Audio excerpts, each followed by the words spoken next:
hayatlarını özgürce yaşayamamaktadırlar. Hükümet iktidara geldiğinde seçim vaadi olarak borcu sorununu ancak biz çözeriz demesine rağmen hala çözüm noktasında hiçbir ciddi adım atılmamıştır. Herkesin hakkı verilirken neden inançlı insanların önü kapatılıyor? Olsun ki o insanı en güzel biçimde yarattı ve bizleri ümmetlerin en hayırlısı olan Hazreti Muhammed sallallahu aleyhi ve sellemin ümmeti yaptı. Salat ve selam mahlukların en hayırlısına ki o insana doğru ve hidayet yolunu gösterdi. Yüce Allah ilk insan Hazreti Adem aleyhisselamdan beri örtünme emrini farz kılmıştır. Örtü bütün semavi dinleri okuyan küçücük kız çocuklarına koca koca adamların kafa tutması, onları darp ve tercih etmesi bu yasal koşulların sonucu değil midir?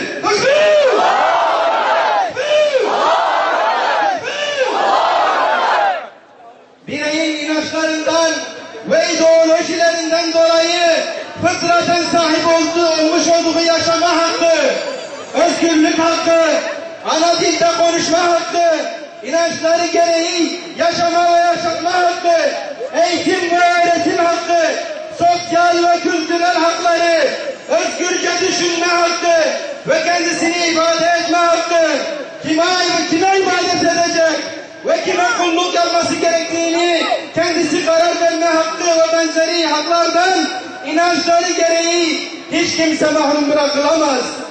Bu kısıtlamalar anayasaya, kanun ve tüzüklere, insan haklarına ve insanın fıtratına aykırı olup kabul edilemez bir zulümdür. Hükümete sesleniyoruz. İnancın önündeki tüm engellerin bir an önce kaldırılmasını istiyoruz. Başörtüsüne her alanda özgürlük istiyoruz. Karma eğitime son verilmesinin, kız ve erkek çocukların ayrı ayrı okullarda okutulmasını istiyoruz. Okullarda mescit ihtiyacının giderilmesini ve ibadetlerini yerine getirebilmek için her okulda mescit açılmasını istiyoruz.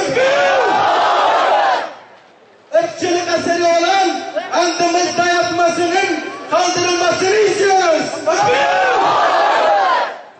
Mukaddesata hakaretin suç sayılmasını istiyoruz.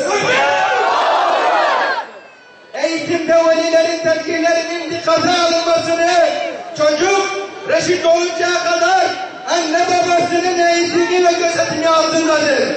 Dil ve dil eğitiminde ebeveynin tercihi ve talebi dikkate alınmalıdır. Halkın inançları ve etnik kimlikleri anayasal güvence altına alınmalı, red ve inkar politikası sona erdirilmelidir.